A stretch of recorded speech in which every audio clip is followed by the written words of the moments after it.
जब भी युद्ध का नाम लिया जाता है तो गोलियों की आवाज, बम धमाके और टैंकों की गर्जन हमेशा कल्पना में आती है। लेकिन एक नया युद्ध शुरू हो चुका है, एक ऐसा युद्ध जिसमें बंदूक नहीं पानी बहता है। और उस युद्ध का सबसे बड़ा खिलाड़ी यहाँ पर है चीन। भारत, नेपाल, भूटान, म्यांमार, लाओस और वियतनाम, इन 6 देशों के खिलाफ चीन ने खोल दिया है वाटर वॉर का मोर्चा। 21वीं सदी की सबसे बड़ी जंग किसी जमीन के लिए नहीं, किसी तेल के लिए नहीं, बल्कि उस चीज के लिए लड़ी जाएगी जो हमारे जीवन का आधार है, पानी। और इस जंग का सिरमौर है वो देश जिसने हिमालय की ऊंचाइयों से निकलने वाली हर बड़ी नदी पर अपना बांध बना लिया है। एक ऐसा देश जो अब पानी को बना चुका है वेपन ऑफ मास मैनिपुलेशन। कभी आपने सोचा है कि अगर ब्रह्मपुत्र नदी का बहाव अचानक से रोक दिया जाए, अगर गंगा की सहायक नदियां सूख जाए, क्या होगा आखिर भारत का, बांग्लादेश का और नेपाल का? और यही है चीन की रणनीति, बिना एक गोली चलाए दुश्मन को झुका देना। वाटर वारफेयर चीन का एक नया मास्टर प्लान है। आपको यहाँ पर बता दो कि चीन एशिया की सबसे ऊंची जगह तिब्बत पठार पर बैठा हुआ है। यहीं से निकलती है ब्रह्मपुत्र, यांगत्जे, मेकोंग, इरावदी और साल्वीन जैसी नदियाँ। ये नदियाँ Bharat, Myanmar, Laos, Thailand, Colombia और वियतनाम जैसे देशों की लाइफलाइन है। लेकिन चीन ने क्या किया? हर नदी पर डैम बना दिया, हर बहाव को कंट्रोल करना शुरू कर दिया और अब जब चाहे पानी छोड़ देता है और जब चाहे रोक देता है। This is not just a control, it's an manipulation. Bharat की पूर्वी सीमाओं पर ब्रह्मपुत्र नदी, जिसे चीन में यारलुंग तसगम्पो कहते हैं, उस पर चीन ने बना दिया है दुनिया का सबसे बड़ा हाइड्रो पावर प्रोजेक्ट। इतना विशाल कि वो एक छोटे से देश को पूरी बिजली सप्लाई अकेले दे सकता है। अब सोचिए अगर कल एक युद्ध होता है या संबंध खराब होते हैं तो चीन क्या करेगा? पानी रोक देगा, बाढ़ पैदा कर देगा या फिर एकदम से सूखा, वो भी बिना कोई मिसाइल चलाए। Yes, this is a silent war और ये जंग शुरू हो चुकी है। आपको बता देता हूँ मैं, चीन के पास अभी के टाइम पर 22,000 से भी ज्यादा बड़े बांध है और वो भी दुनिया में सबसे ज्यादा। 90% ट्रांस बाउंड्री नदियों का उद्गम चीन में होता है।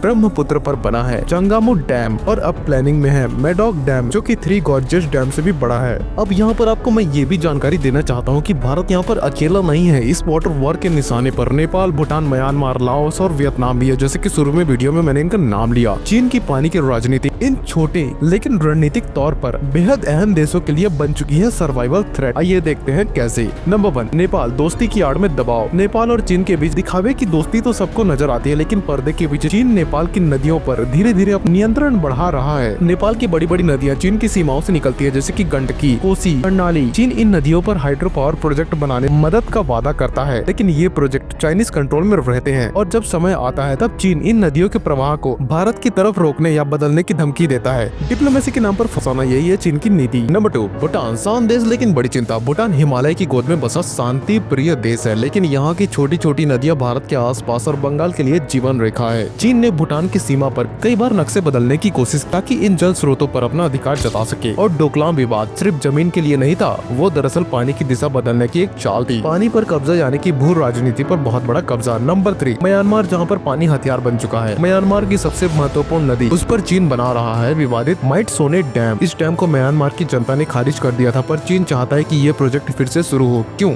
क्योंकि अगर चाइना इरावदी को कंट्रोल करता है तो वह पूरे के पूरे दक्षिण म्यांमार को जल के संकट में डाल सकता है। पानी की तख्ता पलट। चीन की यह चाल अब म्यांमार में चर्चा का विषय बनी हुई है। नंबर 4, लाओस, चीन का पानी का बंधन। लाओस दुनिया के सबसे ज्यादा डैम निर्भर देशों में से एक बन चुका है और लाओस की हर बड़ी प्रोजेक्ट के पीछे चीन है। मेकोंग नदी पर चीन ने ऊपर की ओर और कई सारे डैम बना लिए हैं, जिसका असर लाओस की कृषि, मत्स्य पालन और जनजीवन पर पड़ रहा है। कई बार चीन जब पानी रोकता है ना तो लाओस में सूखा पड़ जाता है और जब पानी छोड़ता है तो बाढ़ आ जाती है। This is real hostage situation, जहाँ पर देश बंधक नहीं बल्कि पूरा समाज बंधन है एक नदी के प्रभाव में। नंबर 5, वियतनाम, वाटर वॉर का फ्रंटलाइन योद्धा। वियतनाम वो देश है जिसने अमेरिका से लड़ाई लड़ी और अब वो एक नया मोर्चा खोल चुका है चीन के खिलाफ, लेकिन पानी के मैदान में। मेकोंग डेल्टा, जो कभी दक्षिण वियतनाम की शान थी, आज चीन के डैमों की वजह से ये सूख रहा है। यहाँ पर खेती बर्बाद, मछलियाँ खत्म और लाखों लोग यहाँ से पलायन को मजबूर हैं। वियतनाम ने आवाज उठाई संयुक्त राष्ट्र में, ASEAN में, संयुक्त राष्ट्र में, लेकिन चीन हर बार डिप्लोमेटिक चालाकी से बच निकलता है और अभी के टाइम पर ये वाटर वॉर स्थानीय नहीं बल्कि वैश्विक बन चुकी है। अब जरा यहाँ पर बात करते हैं उस बड़े खेल की जो अभी शुरू हुआ है और जिसे चीन ने अपनी तकनीकी ताकत और कूटनीति के सहारे बना रखा है, जल साम्राज्य। चीन ने केवल पानी को नियंत्रित नहीं किया बल्कि उसने पानी से जुड़े विज्ञान और तकनीक में भी अभूतपूर्व निवेश किया है। हाइड्रो सुपर पावर बनाने की महत्वाकांक्षा ने पूरे एशिया के लिए खतरा पैदा कर दिया है। आपको बताता चलूं कि चीन के पास दुनिया की सबसे बड़ी जल स्रोत संस्थाएं हैं। ये संस्थान न केवल पानी को साफ करने और उपलब्ध कराने में लगे हैं बल्कि पानी के प्रवाह को नियंत्रित करने के लिए ड्रोन तकनीक का इस्तेमाल कर रहे हैं। चीन के पास पानी को सॉल्ट वाटर से फ्रेश वाटर में बदलने की आधुनिक तकनीक मौजूद है। इसका मतलब है कि चीन अपनी पानी की निर्भरता को कम कर रहा है और साथ ही पड़ोसी देशों को निर्भर बनाए रखने की रणनीति अपना रहा है। अब सबसे बड़ा सवाल दोस्तों यहाँ पर कि क्या अंतर्राष्ट्रीय कानून चीन को रोक सकते हैं या फिर नहीं। फिलहाल तो ऐसा कुछ होते हुए दिख नहीं रहा। चीन ने अक्सर हैंक्स इंटरनेशनल कोर्ट और यूएन वाटर कन्वेंशन जैसे अंतर्राष्ट्रीय नियमों को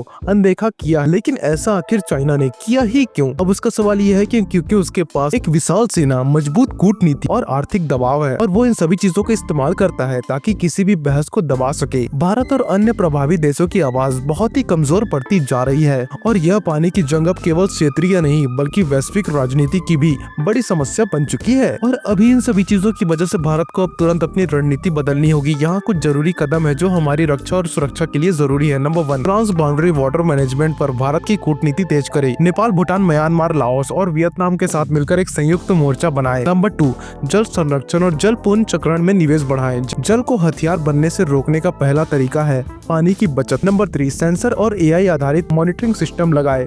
चीन के डैम्स के जल प्रवाह पर कड़ी नजर रखी जाए। नंबर 4, सैन्य तैयारी और रणनीतिक जल हथियारों का विकास करे। अगर चाइना पानी को हथियार बनाकर हमला करे तो हम भी तैयार रहें। नंबर 5, अंतर्राष्ट्रीय मंचों पर दबाव बढ़ाए, वैश्विक जल सुरक्षा को मजबूती दे और चाइना के अवैध कदमों का विरोध करे। जल युद्ध एक सच्चाई है, ने इसे अपने साइलेंट अटैक के रूप में चुना है, पर भारत और पड़ोसी देशों को यहाँ पर जागना होगा, समझना होगा और बहुत ही जल्द एकजुट होना होगा, जो कि दिखाई भी देता है। यह जंग अब बंदूकें चलाने की नहीं बल्कि स्मार्टनेस, साहस और रणनीति की है, क्योंकि पानी है जिंदगी और उसकी रक्षा है देश की सबसे बड़ी जिम्मेदारी। अगर पानी खो गया तो सब कुछ खो जाएगा और इसीलिए इस जल युद्ध में जीत हमारी जिंदगी का सवाल है। दोस्तों, अगर आपको ये वीडियो जानकारी पूर्ण लगी हो तो लाइक करें इस वीडियो को शेयर करें और हमारे चैनल को सब्सक्राइब जरूर करें और अपने विचार कमेंट में लिखें और बताएं कि आप इस जल युद्ध को कैसे देखते हैं। जल ही जीवन है और इस लड़ाई में हमारा साथ होना बहुत ही ज्यादा जरूरी है।